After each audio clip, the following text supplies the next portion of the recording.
tokomi na tango tovandaka na mesa ya nkolo na biso mpona kolia bilei na ye ya molimo. Tango topusanaka liboso ya papa na biso oyo azali na maloba oyo ya verite. Ye nde akoyeba kolesa biso bilei ya molimo na après-midi na lelo. Avant ete tokoka kobondela na ntina ya liloba na ye, nalingaki kopesa titre ya mate après-midi na lelo. Lelo tokolobela sur l'enchantement ne peut rien contre toi. Enchantement wana nazwi yango na livre ya Nombre chapitre 23 verset 23. Nzambe lelo azosala grâce ke miso na ngai ezomona quand même mwa malamu malgré ata na tie linette te. Nzambe akumisama. Donc na kotanga na livre ya Nombre chapitre 23 verset 23. Elobi boye, l'enchantement ne peut rien contre Jacob, ni la divination contre Israël. Autant marqué, il sera dit à Jacob et à Israël quelle est l'œuvre de Dieu. Amen. Amen. Ok, tokobondela pona tina ya maloba na ye. Papa, tosengi ete yo lesa biso bilei na yo ya molimo. Nzambe maloba oyo ekangolaka ezali maloba oyo ya yo. Ezali maloba oyo ya pasteur Jean-Paul te, ezali maloba ya quelqu'un d'autre te. Nzambe ete nasengi esprit de vérité et conduire biso. Nalingi te ete parole ezala sujet interprétation na ngai personnelle. Mais nasengi ete molimo santu na yo ayeba kotia maloba na kati na monoko na ngai. Et sanctifie d'abord cette bouche, papa, oyo prononcaka toutes sortes de paroles. Et Nzambe parce que nayebi c'est pas la même source eza kolobimisa maya mabe pe bimisa maya malamu. Et Nzambe te sanctifie monoko pour prononcer ma parole oyo sainte. Le Seigneur met aussi une onction spéciale sur cette parole afin que nous touche moko na moko Seigneur.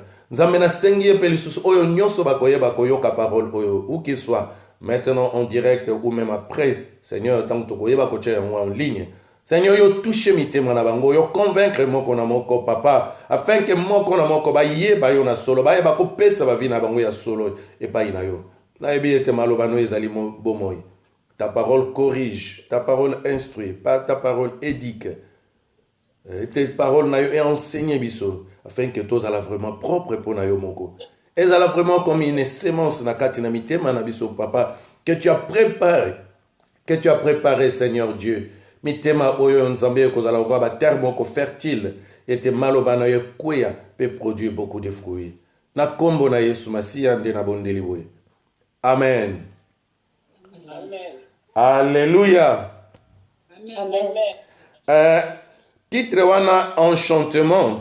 Bandeko na ebite pona na quelquefois so na longoli un peu app ya nini et qui marque un peu bozo kanga bandeko ya Free Conference Call.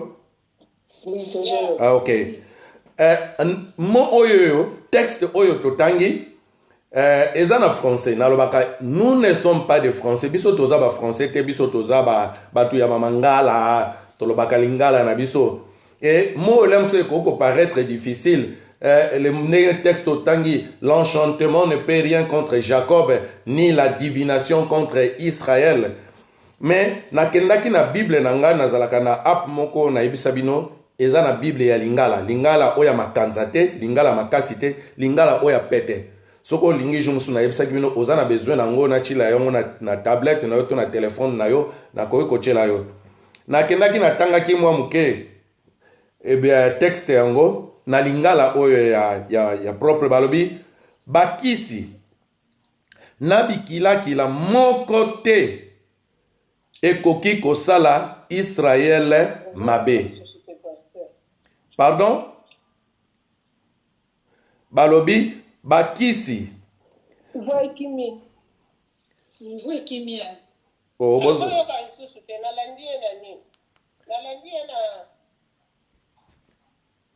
Na Facebook. Bozo kanga lisusu te. Omepa nanga ya wa voix ezobima nango ezolakisa ke voix ezokota bien. Mais ndeni siko bo répondre ngai. Ok. Balobi boye.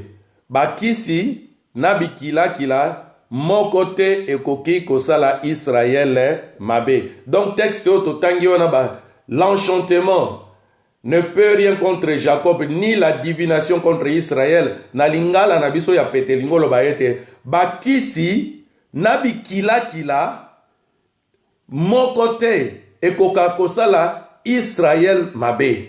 Voilà texte na biso. Voilà déjà te comprendre. Et lelo na lingai ko partager thème na biso après-midi ezali sur la protection divine. Ndenge nzambe abomba kabiso, ndenge nzambe abatela kabiso. Na ko expliquer texte oyo na se référer pour na ko expliquer ndenge nzambe abatela kabiso na histoire moko pe eza na kati na Bible. Na ko expliquer yango ndenge na expliquer ki texte ya dimanche passé. Donc na ko zo verset mon côté texte oyo histoire oyo nyonso ezali na livre ya Nombre ndenge na uti kotanga, mais histoire oyo ebandi à partir à chapitre 22 tina chapitre 24. Donc histoire oyo nyonso ezana kati kuna. Histoire oyo ezali nini?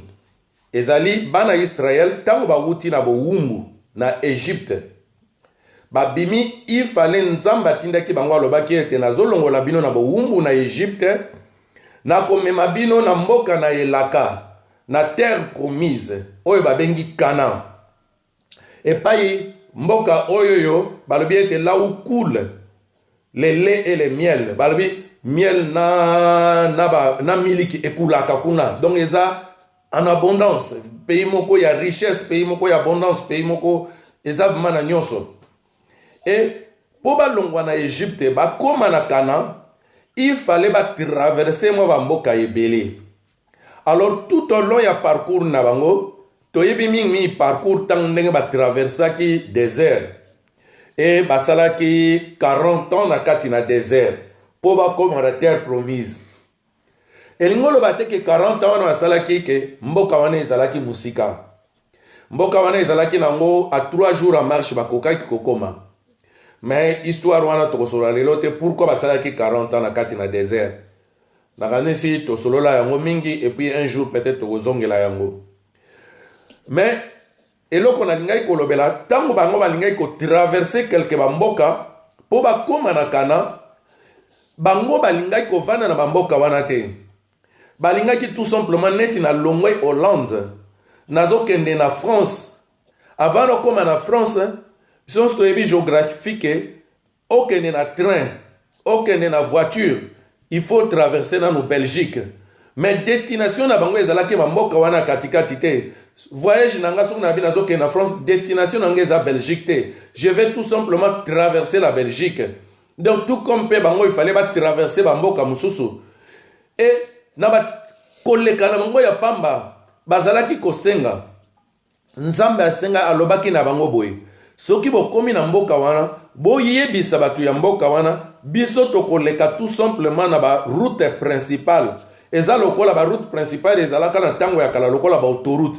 Basala nzela moko ozako kende okoki kolanda yango tout droit pokenda ba mboka mususu. Babi biso tokolanda tout simplement route principale. Tokokende ni à gauche ni à droite. Biloko na bino eza na mboka na bino tokolia yango te, mai na bino pe tokomela yango te. Mais soki to utiliser loko moko tokofuta yango na mbongo na biso. Mais ba pays mususu, ba territoire mususu, ba royaume mususu. Olie ba yebi ke Israël akoya na mboka na bangota azali koleka ya pamba. Mais ba royaume mususu ba linga kite Israël elekana. Par exemple neti royaume aliboso bakutana ki nango royaume ya ba Amoréen. Ba Amoréen wana tang ba moni Israël azali koya. Asengi bango aleka, bango basala nini? Directement, abundi sakite, Israël atakaki bango te. Israël asengi bango aleka, bango batake Israël. Et nzamba batelaki Israël, Israël ba betaki ba Amoréen, ba bomaki bango nyonso, ba détruire ville na bango nyonso, ba détruire biloko na bango nyonso. Tango ba beti ba Amoréen nengwana, bakomaki na frontière mosusu oyo il fallait batraverser avant bakoma na Canaan. Ezalaki territoire ya bapeuple oyo babandaki kobenga bamoabite to bapeuple ya Moab. Bakomi liboso bamoab boye, bamoabite roi na bango azalaki na même intention que roi ya bamoréen. Ye mpe alingaki kolekisa Israel te. Mais ndenge amonaki déjà Israel modèle abetaki bamoréen ebangisaki ye. Pe ayokaki sango ya Israel oyo basalaki kuna na kati na Egypte. Ndenge balobi na biso na kati na Bible ete roi ya bango ya ba Moab kombo na ye ezalaki tolanda bakombo wana bien parce que bakombo ekoka kotia un peu confusion. Roi ya Moab oyo place bakomaki sika sikoyo balingaki batraverse roi yango kombo na ye ezalaki Balak. Balobi na biso Balak na verset, donc na chapitre 22 verset 2 balobi Balak fils de Tipor vit tout ce qu'Israël avait fait aux Amoréens. Donc amonaki oyo nyoso Israël asalaki na pa bamoréen ndenga betaki bango.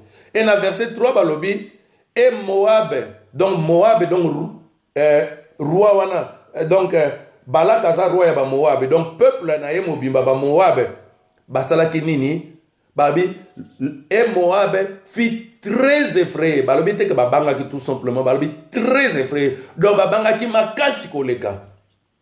En face d'un peuple aussi nombreux, il fit saisi de terreur en face des enfants d'Israël. Donc bakomaki na kolenga. Alors que Israël azalaki na intention kobundisa bango te. Israël azalaki na posa tout simplement nini aya aleka na ye a continuer na ye nzela. Et Moab ayaki ko comprendre loko moko ete soki bana Israël akoki ko détruire ba beti kuna ba égyptien ba ye ba beti ba moréen. Donc c'est que bana Israël eza peuple moko eza très puissant. Mutu mususu ka moni yo boye amona no sala eloko moko te akoye ba te oya bunda za makasa bundela pa yo. Mais tango akotala déjà référence oyo pa yo utaki. Parce que pays d'abord ba utaki na Égypte. Égypte ezalaki nation moko ya makasi. Ba monaki déjà ndenge ba bet ba ndenge ba bimilaki na Égypte. Et nzambe na bango oyo asalaki na kati na Égypte.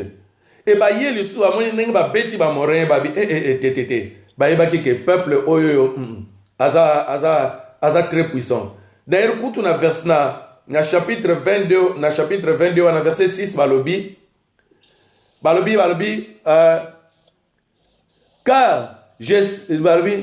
car il est plus puissant que moi. Parce que viens, je te prie, maudis ce peuple, car il est plus puissant que moi. Donc, Balak yemoko na peuple na yeba Moab, ba yeki ko reconnaître ete peuple Israël alekaki bango na makasi. Donc jamais bango moko na ndenge na bango bakokaki ko vaincre jamais Israël. Soko ba telema ba bunda na Israël, jamais bakoka ko vaincre Israël te. Ndeko na ngai nalingi directement na banako sosolisa bino na fungola bino na banako fungola déjà to ba ko sosola parole oyo. Oyebi yo nanga muto miyebaka te. Oyebi banguna oyo bazana libanda. Même oyo bengaka bandoki. Oyo banga obi serwana keba na yo azana ki ndoki moko makasi alia kutu nani na yeboy alia nani boy tala batuwana bayebi oyo biso tozana nguya oyo ezala kati na biso. Même monde ya ténèbres bayebi nguya oyo ezana kati na bana na nzambe bayebi yango monde de ténèbres bayebi ete biso toza très puissant parce que Bible azoloba na biso na livre na épître première épître ya Jean na 1 Jean chapitre 4 verset 4 balobi na biso boye na 1 Jean chapitre 4 verset 4 balobi vous petits enfants vous êtes de Dieu, vous les avez vaincus parce que celui qui est en vous est plus grand que celui qui est dans le monde. Donc oyazana kati ya yonangai aleki oyo aza na kati na mokili oyo na nguya. Ndeko na ngai toza na puissance. Le monde des ténèbres les reconnaît. Mais malheureusement, yo na ngai biso mukoto ignoraka oyo eza puissance oyo eza na kati. Nalobaka, c'est comme quelqu'un qui a l'argent. C'est comme quelqu'un qui est riche et qui est riche. Azana mbongo ebele na compte na ye, maye bakate kazana richesse moko kuna papa na tikela héritage na ye. Et akufaka nzala na ndako na ye. Obi bana na nzambe bele bakangama ba prisonnier. Baye bakate ke ordonnance o ezalaki ko condamner bango ke bazali susu esclaveté, qui sont libres en Jésus-Christ. Baye bi angote batikala na porte na kati ya prison alors que porte à prison baso afungola. Et mo yinipe lokola moni yo ke yo miye bakano ba droit na yo te ye batikala na porte à surveiller ka. Mais le jour où yo ye bien ngolobi non, mais je n'ai plus le droit d'être ici. Nga nazali susu na droit ya kozana na pauvreté te. Nazali susu na droit ya kozana esclavage te parce que na yebi ete naza déjà molongi. Na c'est en ce moment là où kobima. Tozan oyaza na kati na biso aza plus grand que celui qui est dans ce monde. Et ndeko na ngai nalingai ko souligner une chose na kati na histoire oyo. Yeba ete na tango wana kala. Chaque peuple ndenge azalaki wana azalaki na banzambe na ye. Ndenge Israël bazalaki na nzambe na bango, notre to bengi l'Éternel, Jéhovah, le Dieu tout-puissant, le créateur du ciel et de la terre. Ba moréen pe bazalaki na banzambe na bango. Et même ba moréen bazalaki na nzambe mokote, mais bazalaki na banzambe belé. Nazalaki na ke koluka na kati na Bible na ba, est-ce que quelque part ba tia pete ke ba moréen bazalaki na banzambe parce que comment bango ba ko banga nzambe ya Israël, est-ce que bango bazalaki na banzambe te? Bango pe bazalaki na banzambe na bango. Na kati na livre na ya Juge chapitre 6 verset 10. Na Juge 6 verset 10 balobi na biso boye. Babi, je vous ai dit, je suis l'Éternel votre Dieu. Vous ne craindrez point le Dieu des Amoréens. Yoka balobi, vous ne craindrez point le Dieu des Amoréens. Bango bazalaki na nzambe mokote, mais bazalaki na banzambe belé. Même malgré que bazalaki na banzambe belé, mais bakomaki bazalaki ko banga Israël o azalaki be na nzambe moko. Parce que bayibe malgré bango banzambe na bango ebele belé wana, bakoka kotelema te mbanzambe na bango ngulupa, basangisa ebele wana, mais bakoka kotelema te contre les dieux d'Israël. Et c'est la même chose. Bingai na yo pe photo yebaka identité na yo. Qui est ton Dieu? Oyebi oyo nyosu yo mona kana kati na mukili oyo. Mutu na mukili mutu nyosu na kati na mukili azana nzambe na ye. Oyo mona bakene ko lokaka. Baza pe na banzambe na bango. Oyo mususu mona kata basala kindumba, baza pe na banzambe na bango. Oyo pe moni ba miyibe, baza pe na banzambe na bango. Tout comme nous aussi, nous les chrétiens, nous aussi nous avons notre Dieu. Et là, comme on voit, place na télé makanga na bi, nous les pasteurs, to BBC bandimi belé.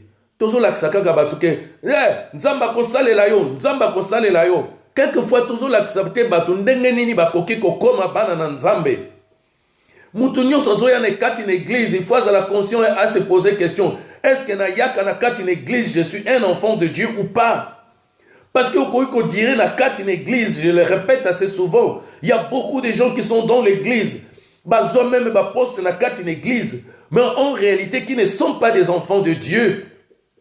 Dans Jean chapitre 1 verset 12 à l'Obinabiso, à tous ceux qui l'ont reçu, à ceux qui croient en son nom, elle a donné le pouvoir de devenir enfants de Dieu. Zamba pesa bango pouvoir parce que va recevoir Jésus-Christ. Yesu Masia yana kati na bomo ina bango. Ba accepter comme Seigneur et Sauveur ya vie na bango.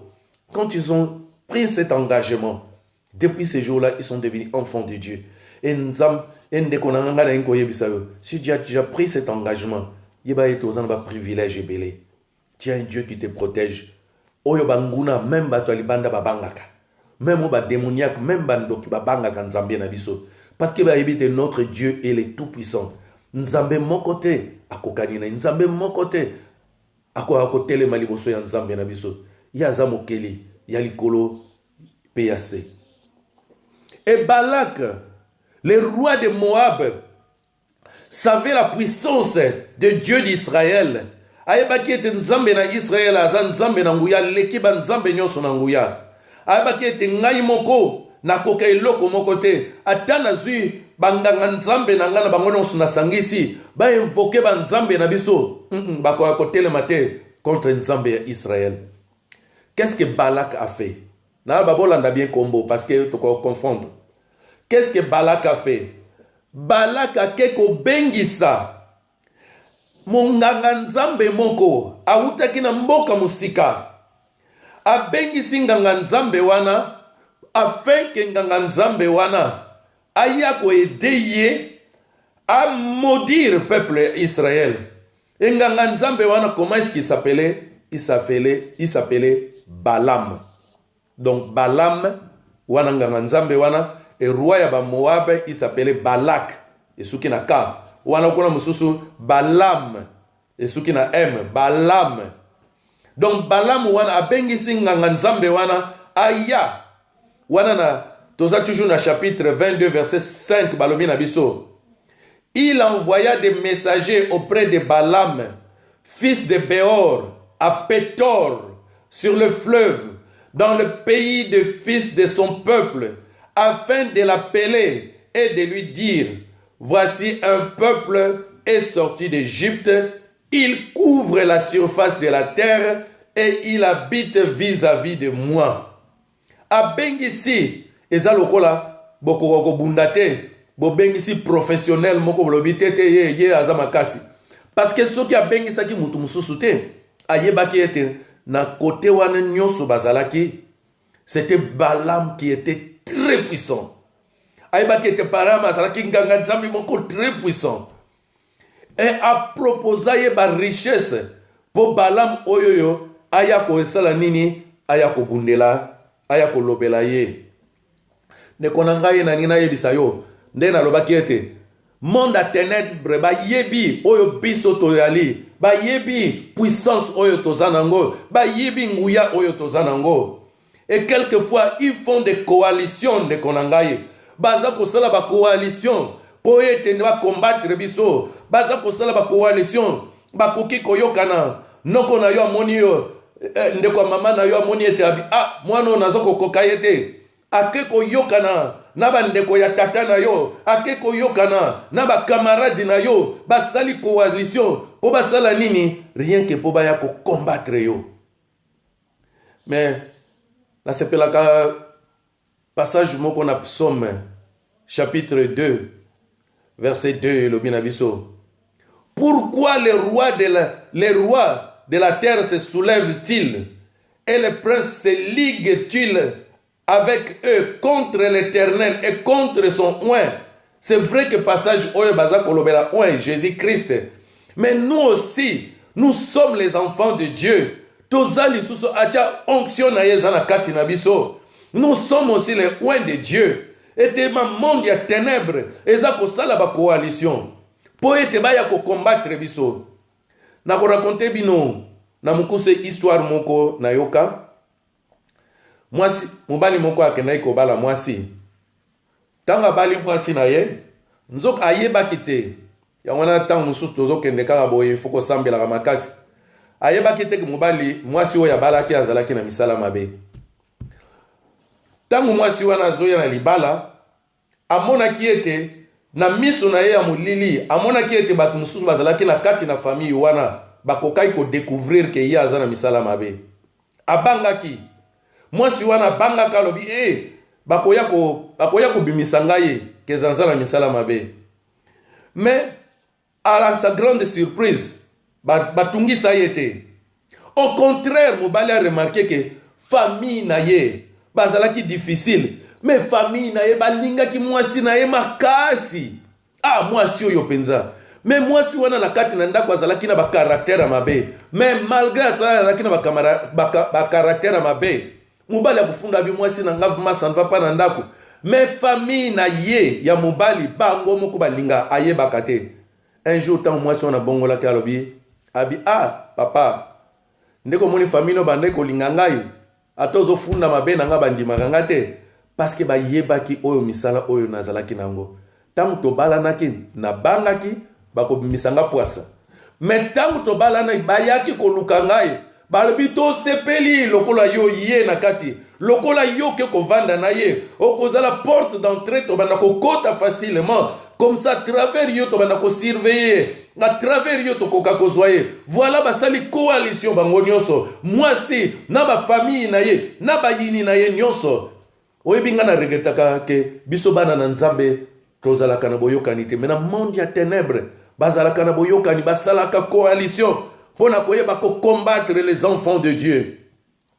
C'est ainsi que Balak ye moko amoni akoka kobunda bitumba oyo te il fait venir Balak et Balak amoni akoka kobunda biloko kobunda bitumba oyo te abengisi Balaam aya kosala nini aya ko soutenir ye na combat oyo alingaki kobundisa bana Israël. Et ndenge nalobaki ete Balaam oyo soki babengisaki ye Balak aproposaki ye richesse ebele parce que ayebaki ete aza na nguya aza n'importe qui te abengisaki ye parce que ayebaki ete kote wana nyonso wana c'est sûr batalaki bato nyonso bakoki kozala na nguya bamonaki ata moko te ma ayebaki ete nayokaka sango ya nganga nzambe ya mosali moko bo ya deve moko ya prophète moko ye aza capable ya kokobundela biso bitumba oyo ye aza capable ya komodire oyebi ça m'a inspiré ça m'a rappelé une histoire Yesu Masihi azalaki alobaki na kati na Bible eza na Luc chapitre 11 verset 26 balobi na biso na Luc 11 chapitre Luc 11 verset 26 balobi soki démon azalaki na kati ya nzoto ya moto abimi aye alinga zonga na kati na nzoto wana akuti ete ndako wana basi banettoye yango balobi démon na kosala nini na verset 26 balobi il s'en va et il prend 7 autres esprits plus méchants que lui ils entrent dans la maison et s'y établissent. La dernière condition de cet homme est pire que la première. Et là, on a noté qui na verset oyo. Ndeko na ngai na monde ya ténèbres, il y a des démons bazana ba spécialité na bango. Il y a des démons qui sont basés un peu moins doux, il y a des démons qui sont plus méchants. Il y a des démons basés moins séducteurs, des démons basés plus séducteurs. Au moins, il y a séduction, il y a souka, détruire santé spécialité na méchanceté makasi. Donc spécialité na spécialité ezali. Et tout comme Balak akendaki koluka Balaam nenge pe na monde ya ténèbres soki bazako kokayo te bazako lukayo bakende ko lukela yo lisusu bato yo bazana degré lisusu ya koleka lisusu po ete baya ko combattre yo ndeko na ngai yangwana il faut toyeba kotelema katango nyonso toyeba ete tozali na etumba toyeba ete muyini aza prêt pona koyeba ko détruire biso. Oyebi chaque jour nenge yo zali awe tant que le banda yo bongola motema yeba ete la vie chrétienne c'est un combat. Yango la Bible a dit to combattre le bon combat. Vie chrétienne eza vie à combat. To s'attacher na Nzambe mais to luka ngambo epa ya moyini satana. Chaque jour na vie na biso nenge to zali awe. Oyebi tala bana Israël surtout landi histoire oyoyo. Bana Israël ba bimi bazako kende na Canaan. Bazako ya na mboka ya ba Moab te. Il fallait tout simplement ba traverser kaka ba territoire ya ba Moab. Ba lingai ko ya ko vanda na territoire ya ba Moab te. Mais tala ba Moab ba lingite ba traverser, ba lingite ba to ba progresser. Eza ba tumususu na kati na vie. Toi tu es là. Musala ko ya ko surveiller kayo. Asombi voiture sika, asombi ndako ya sika, asombi lamba ya sika. Donc, alingite que yo progresser. Et quand il te voit comme ça, mutema na ye e baby, mutema na ye comme il kundu. Na regretaka permettre ngana cha entre parenthèses ya bato mosusu ozoyebisa bango olobi bandoki baleki na société oyo ya trop de ndoki omona lobi nga makambo wana bandoki nga na ndimaka na ngai yango te. Comment toi tu ne crois pas? Même la Bible azoloba na biso l'enchantement. Tu sais qu'est-ce que signifie l'enchantement?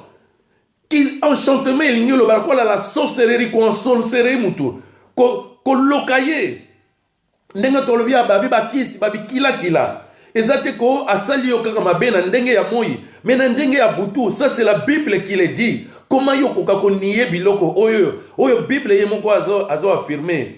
Eza belé ndenge tozali on a kati na ba société yango na lobaka na bandeko mingi ke il faut to sambela kamakasi to tambola na kobanga nzambe to yebite bato to fréquentaka to yebite bato to liaka na bango. Quelquefois muto yo fréquentaka eza muto yo vrai pire ennemi na libanda kenda kosala succession na bato mususu azia wana fréquentaka yo tout simplement po azala liste oyo etalaka esirveyaka vi na yo akontrolaka nyonso yo osalaka azosala bacomplot sur yo adétruire yo. Okomona à un moment donné ta vie ne marche pas, tu ne sais pas là et où tu es pas wapi. Parce que dans le monde à ténèbres, ils sont toujours là à manigancer des choses négatives contre Bisso. Balak, qu'est-ce que Israël avait fait contre Balak? Qu'est-ce que Israël avait un projet contre Moab? Bazalaki n'a pas ça tout simplement les Canabang, va progresser, va kende pas ibango ba koko kende. Même tala moyini, ba projet azalakanoma, alingi te ba koma na terre promise, ati barrière pa na bango, je vais les empêcher. Qu'est-ce que Israël a salaki l'autre côté? Yo poko mitunobi, mais ba yinakanga pona nini? Mais parce que ils sont nés comme ça. Ils ont la haine en eux. Nenge biso bana nanzambe tokoko za na qualité que nature na biso c'est l'amour. Ceux qui sont du diable, ils ont la haine en eux. Soko moni mutu moko bazalaka jaloux pamba pamba yinaka batu pamba pamba. Donc mutu wana yeba ke azalaka normal te. Haine tonda na katinamité mana bango. Ils forment des complots. Ils forment bazako chaque jour. Bazako lala te butuna moi. Nenga lobina Isaïe 54 verset 15. Bible lobina biso. Si l'on forme des complots, cela ne vient pas de moi. Quiconque se liguera contre toi tombera sous ton pouvoir. Bazako former ba complot contre biso. Na monde yate. Ozawana yo omona muto solo la kane normal. Mais na kati na butu. Ndenge awawa. Bana Israël bazalaki. Bible nous parle même pas de Bana Israël.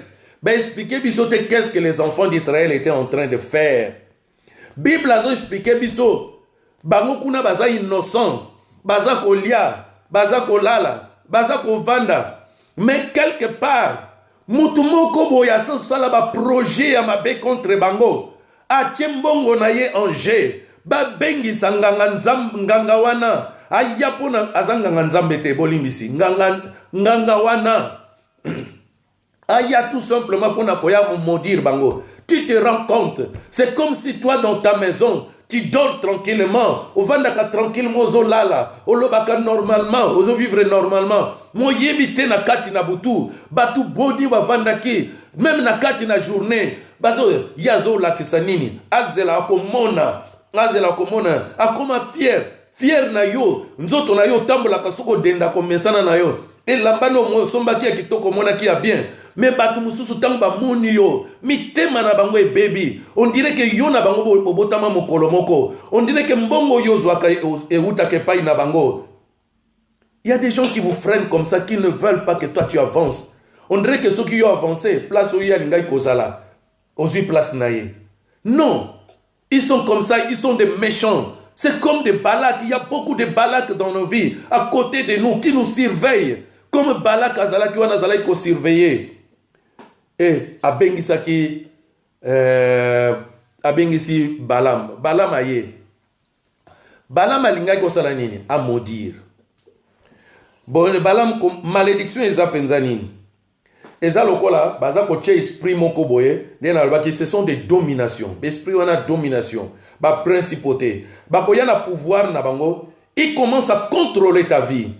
Oyebi quand quelqu'un est béni, bénédiction est utakana pas inanzambe. Quand Dieu te bénit, même quand tu travailles peu, tu gagnes peu, mais Dieu multiplie tes ressources. a gagné kapé mais mais comment yom to gagner non mingité mais vivre normal mais vivre tellement bien ni tout va très bien. Mais quand la malédiction arrive dans ta vie, au travail à cause de mbongo ebele, mo se pose ka mbongo wane kendaka wapi. Oko akose le loko malonga te na kati na vie na yo. C'est comme aussi une femme qui est maudite. Akoko tabatinu so talabi, oh, mais femme une femme belle comme ça. Mais comment ni na bala kate? Mais parce que malédiction est dans la kati na ye. Le diable est venu à tiaye ce qui masque mon koya vieillesse. Quand les gens les regardent, bazomo na ye quand on dirait moi mbali moko boye. Yo na kati na vie na yo, quelqu'un qui est courageux, mais okende ko luka musala ozwakate, otangi ba classe aux diplôme, oluka musala malonga ezalité. Avancement na vie ezate. Parce qu'il y a des esprits, ils ont un contrôle na kati na vie na yo. C'est la même chose que ce que Balak voulait. Il vient mettre la malédiction. Et but ya malédiction on est alaki nini. Oyo Balak alobi na verset 6 alobi, viens, je te prie, maudis-moi ce peuple, car il est puissant que moi. Peut-être pourrais-je le battre et les chasserai-je du pays, car je sais que celui que tu bénis est béni, celui que tu maudis est maudit. Donc ceux qui ont kamati maudire bango, ngana koka ko vaincre bango. Voilà justement but ya moyini. Akolinga nini a détruire. Soka ya maudire yo, vina yo comme malheureuse. Tout ne marche pas. Okomi tout no mais comment tout le monde tout ce que tout le monde fait, moi quand je le fais ça ne marche pas. Comment ngena ko kozala biso no stoyaki mukolomoko. On a dit la même chose ba côté batunyo so ba avant ça. Mais nga et vie est toujours dans la même place. Vie n'a pas progrès à côté. Mais parce qu'il y a la malédiction. Il y a des esprits, il y a la katina vinayo qui ont pris le contrôle de ta vie. Yo mono bimisaka mbongo. Mbongo wana yo kansaka yo monte dépensaka ngo. Mais mbongo yo tango yo dépensaka yo mono yo dépenser 1 euro. Mais bango na place na bango ba bimisi yo 10 euros. Okotalo mais mbongo nazalaki na ngona yebi eloko na saleli yango te na yebi eloko na sombeli yango te. Ou il crée des problèmes dans ta famille. Dès que yo zimbongo ba problème yena kati na famille ba komi ko benga yo talaboye likambo ko yawa mbongo yo chaque fois tant yo zani mbongo makambo ezala kate. Que dès que tu as l'argent ba problème yé. Donc voilà quand il y a la malédiction, mais quand il y a la bénédiction, même quand tu as très peu. Nazo par exemple, il y a jour il y a multiplication. Ils avaient que bazalaki na quelques points, quelques pains, quelques poissons. Mais Jésus-Christ les a multipliés. C'est comme ça quand Dieu te bénit. Quand ta vie est bénie, même à ta quand tu as peu, même quand tu n'as pas tellement de force, mon côté le travail aux osala. Exactement. Parce que c'est Dieu, les esprits de Dieu travaillent avec toi. Les esprits de Dieu combattent pour toi. Voilà ce qu'est la bénédiction. Et voilà au contraire ce qu'est la malédiction. Quand le diable vient, il veut détruire ta vie. Anéantir oyo nyonso yo zanango. Abotolo yo yango. Et loko moko na ngai na loba place ce que okena nena expliquer ki mo ensorcellement. Enchantement, c'est la même chose na français va bengi ensorcellement. Donc koloka, envoûtement, c'est la même chose. La divination en réalité ça ce que mon tabi azo ça la divination. Donc azako tala ko lobe loko moke ko yasima mais souvent be esprit à ma bende mteza ko lakisaye. Mais na sens oyo balobaki a divinement ko lobe loko ko salama. Donc on dirait à prophétiser. Mais na sens ya ko prophétiser ma bepo na mutu. Donc ba bengi saki Balaam aya ko maudire Israël aloba ma bepo na bango et bango twazalaki un peuple fort. Ce qui va commis na bitumba makasi wana esila bango bako kalisusu ko bundate bako kalisusu ko longate. C'est ce que le diable fait aussi pour nous nakati na bana na nzambe. Oyebe loko nini Balaam ayaki asengaki Balak alobi sala cet hôtel ende konangai yo tangu yo vanda kozola la pongi baza ko établir cet hôtel pona yo tala pona nzambe tozaka na besoin ya hôtel moko mais Balaam alobi Botsale langa cet hôtel. Botsale langa ba sacrifice likolo ya chaque hôtel.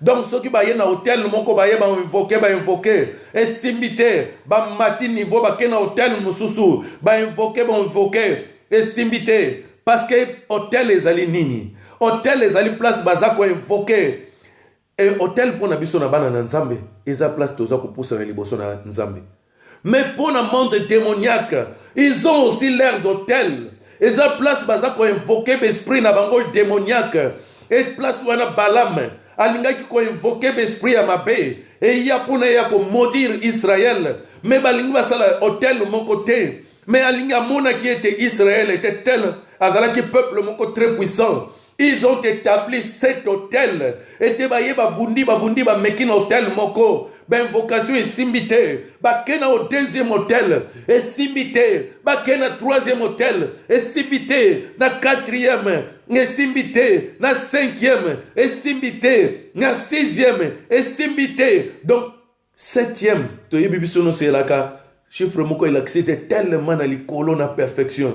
Donc alingaki ko invoquer l'esprit nyonso dakende na dimension nyonso ezalaki na yango ya suka po nini kaka bakwisa nini bana Israël ndeko na ngai yo pe tango yo yebaka te na monde ya ténèbres oyo bayini na yo basalaka pe ba hôtel po na yo là où ils invoquent nuit et jour obila msusu na vie un jour tu découvres mais ngana sala jour msusu ososoli ete bato basala ko mabe la msusu mutu boy okomitu nobi me nasala bato oyo nini me bato oyo nasala bango nini comment bakoyi kozalaka na kati na butu vraiment balalaka na bango te bakende ko invokaka ba esprit mabe babimaka na butu bakende ko luka vi na yo ba détruire vi na yo mo sala bango nini quelquefois des gens qui te cherchent comme ça même les msuko remarquer que mutu oyo yo sungaka.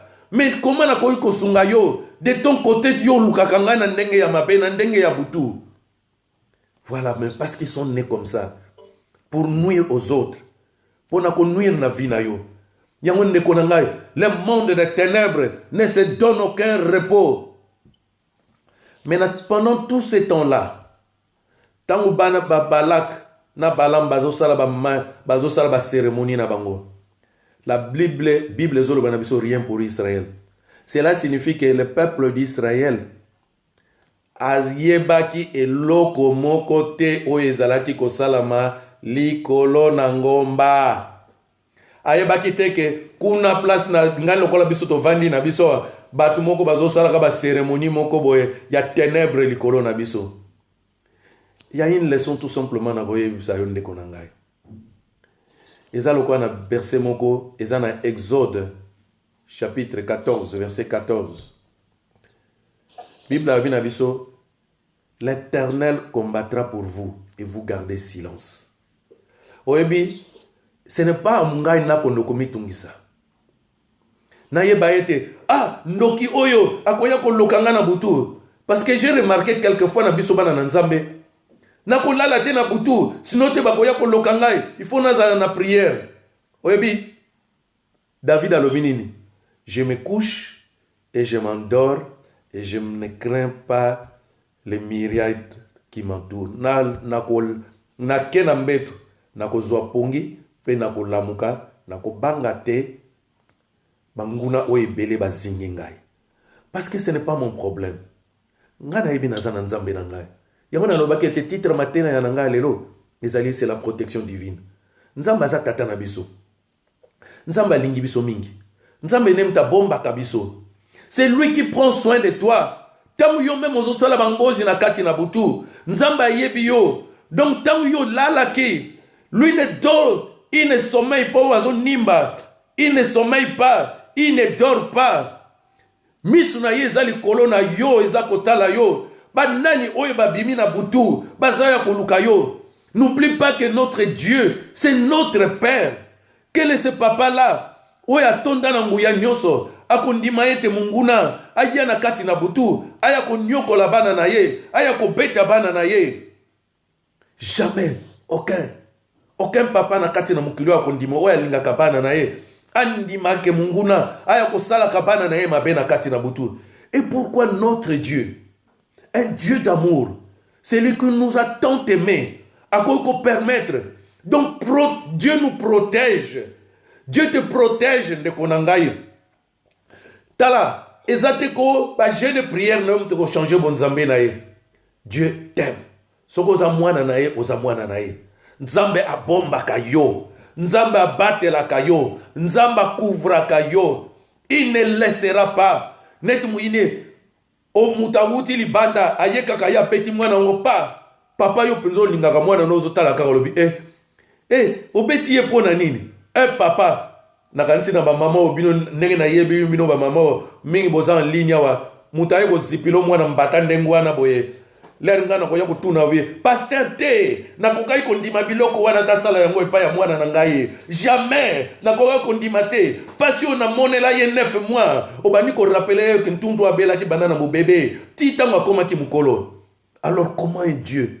Parce que na lingi koloba na yo que toi tu n'aimes pas ton enfant plus que ndenge nzamba lingaka yo. Bon nzamba lingaka biso Bible a dit car Dieu nous a tant aimé. Donc malgré ta plan oyo ba ignos ba koyi kosala na monde à ténèbres yo fandaka koko na biso kutalobaki vina nga kute ko bonga te wala yo tozo tshana mutu na yo. Mais Nzambe, qu'est-ce que Dieu a dit de toi? Qu'est-ce que Dieu a dit de toi? Nzamba protège akabana na ye. Oyebi balama ye yem tuna puissance na ye. Obi balam balobi Balaam a commis comme maudire. Dans chapitre 23, verset 8, Balobi. Comme Balaam a dit, comment maudirais-je que celui que Dieu n'a point maudit? Comment serais-je irrité quand l'Éternel n'est point irrité? Ndenge nini nakoka koloka batu oyo batu nako lakela mabe batu oyo nzamba lakeli mabe te. Comment nakoki kosilika pona bango ko tindela bango mabe? Li moment oyo nzamba akoki kotindela bango mabe te nzamba azokoloba malamu pona bango. C'est la même chose pona yo. Nzamba bombaka yo. Nzamba protégeaka yo. Comment? Il faut mutu wana elingi koloba ete mutu wana aleki nzambe na nguya po ete azala capable aya ko maudire yo. Nzamba batelaka yo. Dieu t'aime. Dieu ne laissera pas. Quel est ce Dieu d'amour qui peut laisser que ses enfants ete mouinia ya ko simba kabango, mouinia ya ko détruire ba vie na bango, mouinia ya ko déranger ba vie na bango? Cela n'est pas possible parce que nzamba za ko garder biso. Dieu nous protège.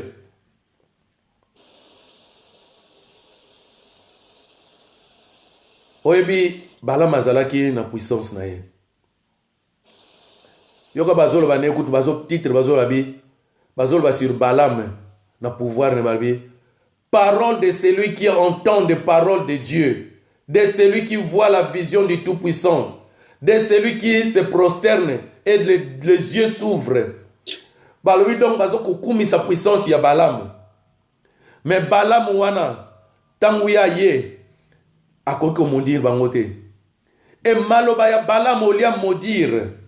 Maloba ya Balaam est changé. Balaam a commis au lieu qu'à maudire. Balaam a commis qu'au bénir peuple Israël. Et l'ingolo ba tout simplement de konangai. Yonde muto sosolakate o yozali. Tu n'es pas ce que les hommes disent que tu es. Oyebita musu yozo komita lobi mais ndenge nga nazawa penza. Mais est-ce que nga vraiment nakoka vraiment ko sambela ya solo? Est-ce que nga vraiment nakoka nini? Oyebi to sala l'église na quelquefois l'église il faut to sosola. Je ne suis pas pasteur na lingi komi komita na sika ya nzambe te. Parce que na yebi ebele basali na nzambe to mema bandimi ebele to komisa bango lokola bandimi na biso. Et bandimi bakoma kotale la pasteur on dirait que yende nzambe na bango. Mais na sepela ki na version oyoyo to tanga ki na 1 Jean chapitre 4 verset 4. Babi vous petits enfants vous êtes de Dieu. Vous les avez vaincus. Tosi to longa bango. Parce que celui qui est en vous, donc oyazana kati ya yonanga, est plus grand que celui qui est celui dans le monde. Donc yotangu yomi monaka rien du tout. Yomi monaka, ce n'est pas ce qui change. C'est toi qui ignores ton identité. C'est toi qui ignores ta puissance. Dieu sait que ndenge yozali. Tu es celui, c'est que Dieu dit que tu es, mais tu n'es pas celui que les hommes disent que tu es. Peut-être dans la vie, nous avons mais yeba est aux Nzambe à qui l'or et l'argent appartient. Nzambe oya pambolaka. Même à ta malade des akoumele paina yo. Yomo komi benga kabatu mususu ba benga kayola mususu akufa lobi. Mais yeba est aux Nzambe. Et oya pesaka la guérison. Et tu es un Dieu qui guérit nos maladies de konangaye. Tu n'es pas ce que les gens disent. Tu n'es pas ce que les gens pensent. Balobia wa été Balaam a monaki. Balaam a kendaki pour maudire bango. Tango Balaam a mati likolo na libanga. Akena likolo. Atali bana Israël. Atali abi oyo baza n'importe quel peuple te. Oyo bazali un peuple spécial mis à part par Dieu. Ete batupe banguna na yo. Il faut ba matali likolo na libanga. Po ba sosola réellement oyo yo zali. Oyo ba mona kayo eloko pamba. C'est batu oyo bazotambola encore na l'aveuglement. Batu mususu na kati na mukili. Ah nani, certel, yaza nani. Maman Noéline wana nani. Elle est qui Maman Noéline? Mais yem tamona kayo Maman Noéline wana muto pamba. Ma yebite na miso na Nzambe oyo yozali. Tu n'es pas ce que les hommes. Yamana na linge to se konzorobi soki batu ozali batu oyo batiaka yo ozali te. Koyoka kate batu bakitisaka yo. Batu ba mona kayo loko pamba. Mais balobi ete Balaam azalaki na miso ya komona. Balaam asosolaki ete alobi peuple oyo te aza suka aza peuple moko atonda na nguya. Nzamba pambola bango na ndenge moko ya koleka. Baza un peuple spécial. C'est comme yo na ngai. Toza spécial. Nzamba bomba kabiso. Il prend soin de nous. C'est yo na ngai tout simplement toza ko ignorer identité na biso. Toza ko ignorer ce que nous sommes en Christ. Ndeko na ngai. Babi Balaam yem tazalaki na pouvoir. Makomi liboso ya bana Israël Balaam alembani akoki ko maudire bango te. Au lieu kuta maudire bango ba parole au lieu ba parole ya malédiction bimana munoko comme ba parole ya bénédiction. Yokana mutabengisa ki ya fasha. Na seka kutunga moko tango natanga parole. Na Nombre 24 verset 10 balobi. La colère de Balak, roi de Moab, s'enflamma contre Balaam. Il frappa des mains et dit, Balaam, c'est pour maudire mes ennemis que je t'ai appelé. Voici, tu le bénis déjà 3 fois. Donc, quand Balaam azako salaba incantation, azako loba, au lieu que ma parole la malédiction bimana munoko, ma parole la bénédiction zako bimana munoko nae. Ndenge Nzamba ko changer maloba oyo nyonso bandunguna no ba ko loba na tina na yo tango bango ba ko loba akufa bazomona yo kaka yo wana zoko vivre kaka suki ya pembe zako mozako vivre kaka abela bamona yo kaka bonne santé akweya bamona yo kutu yo telema makasi bamona ye loko pamba yo kutu Nzamba bamona bakitisa yo me bamona kaka Nzamba za ko élever yo tout simplement bamona kaka balaka boni moyen talobi nakata kata ngana tinda ki yolo babongo ngana tinda ki maudire bango bongo ndenge kata babi c'est ce que Balak a fait. Balak a petit maboko babi Balak il frappa la main dit moi c'est pour maudire mes ennemis que je t'ai appelé et voici déjà 3 fois tu le bénis. Amen.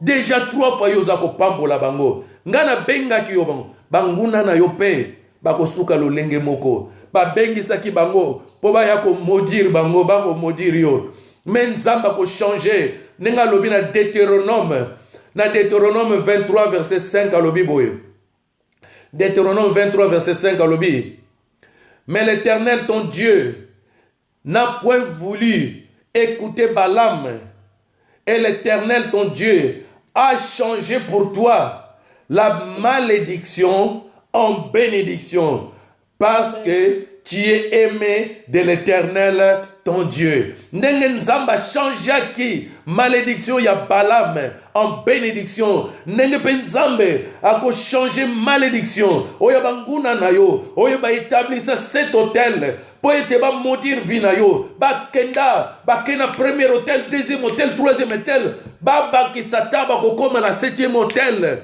Mais cela ne changera pas ce que Dieu est pour moi. soki abateli ngai jamais ba malédiction na bango eko atteindre ngai. Oyebi suka histoire oyo nyonso esuka ke osekisanga toujours. Balobi na nombre 23 na chapitre 23 verset 5 balobi boye. Balak dit à Balaam, ne les maudis pas, mais du moins ne les bénis pas. Abengisaki abi lakela bango mabe. Mais na suka tango amoni ke oleka lakela mabe, azoko lakela bango malamu alobi, ko lakela bango pe lisusu mabe te, tika bango kaka tika bango. Oyebi ndenge moko pe banguna na yo, bako atake bango moko. Tango bakomona oyo nzamba kosala na kati na vi na yo, bango moko ba projet o bazalaki na yango, bango moko bakata bi te kata oh na moni tozo l'excellere pamba tozo perte ya temps parce que to moni to ko atteindre na biso ye mon côté et souka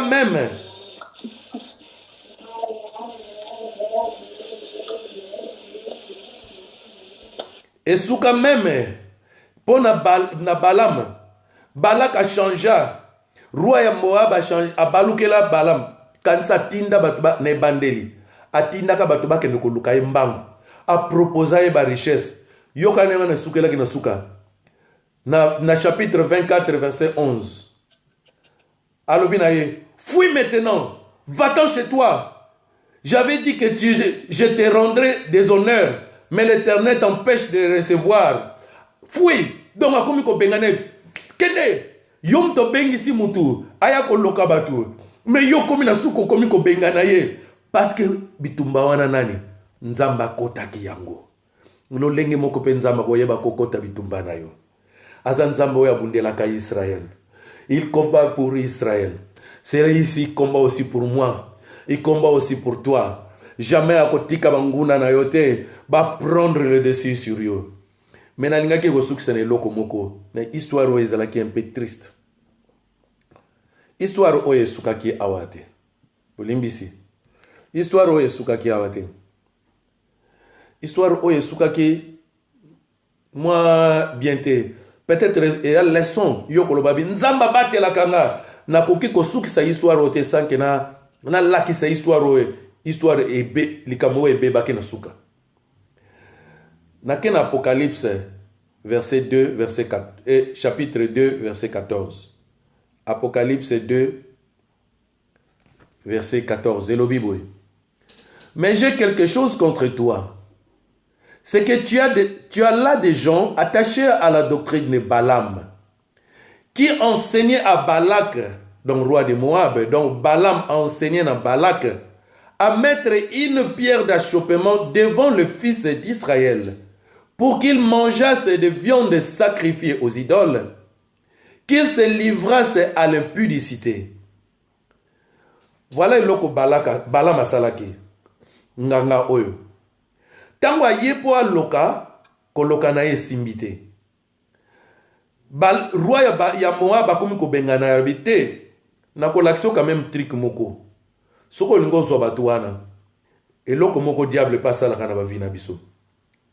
Oyo diable asalaka pona vina yo na ngai. Balaam asalaki nini?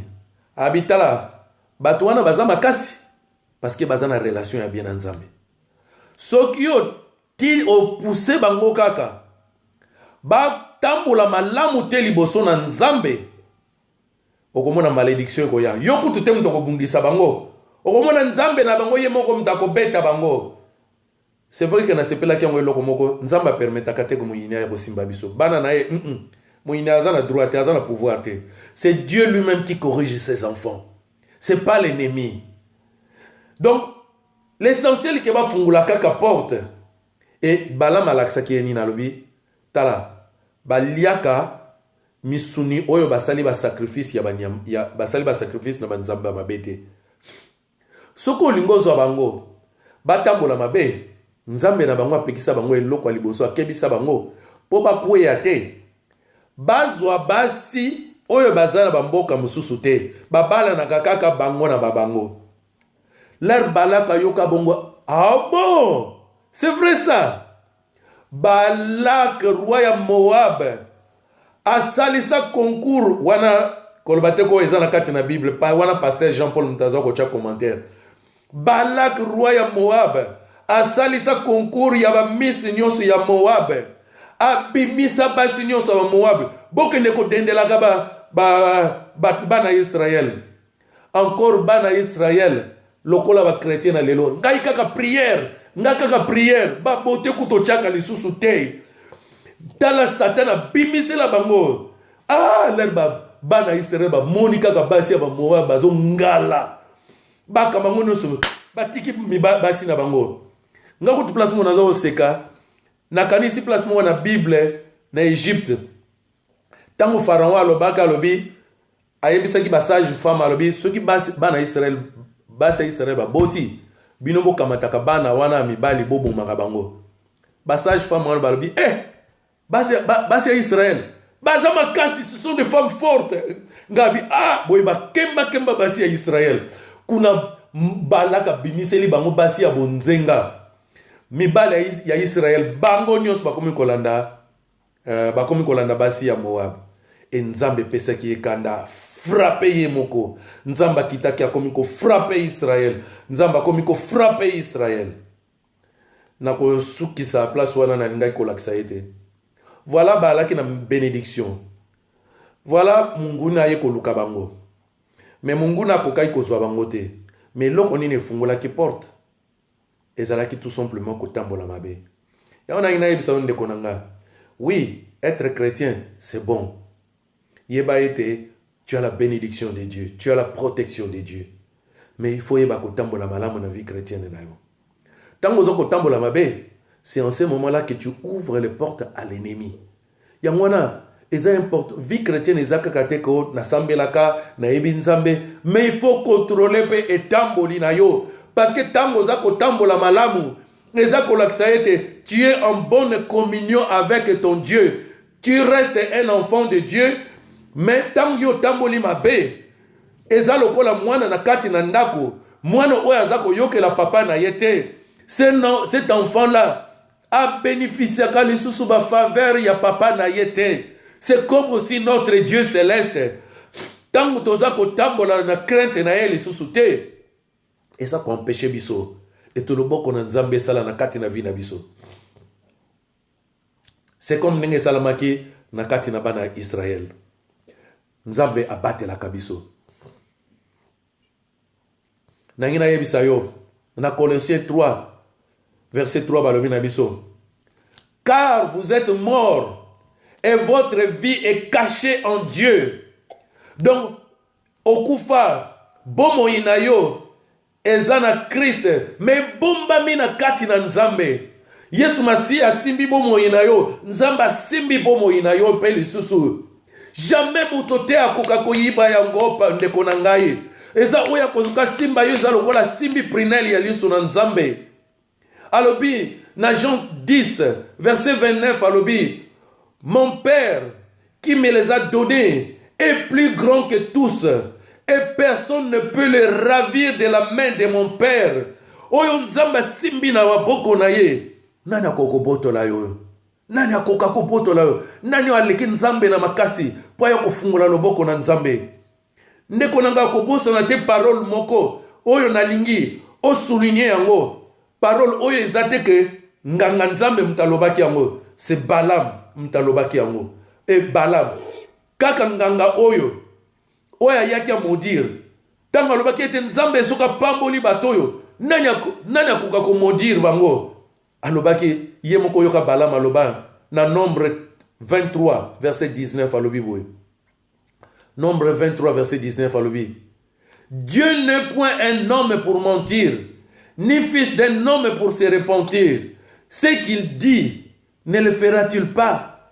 Ce qu'il a déclaré, ne l'exécutera-t-il pas? Et voici, j'ai reçu l'ordre de bénir, et il a béni. Je ne le révoquerai point. Donc, oyo Nzambe soka loba pambola yo. Moto moko te akoki koya kolongola yango. Quel que soit 12 malins yango. Ete yo mwana ko ete yem ta suki saki ndoki na kati na famille na bango, na famille na bino. Ndeko nanga ko banga ka ndoki te. Oyebi bandoki soki bazwa ko simba biso. C'est parce que ngai na yo toza ko ignorer identité na biso. Nous ne sommes pas ce que les hommes disent que nous sommes. Nous sommes ce que Dieu veut que nous soyons. C'est Dieu qui nous protège. Et c'est Dieu qui nous bénit.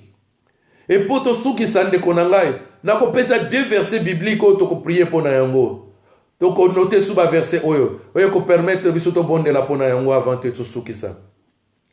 Na Ésaïe 54 verset 17. Ésaïe 54 verset 17 et le Bible. Toute arme forgée contre toi sera sans effet. Toute langue qui se lèvera en justice contre toi, tu la condamneras. Tel est l'héritage des serviteurs de l'Éternel. Tel est le salut qui leur viendra de moi, dit l'Éternel. Langue nyonso ekotelema. Walobi akokufa men nzamba ko changer ngolo.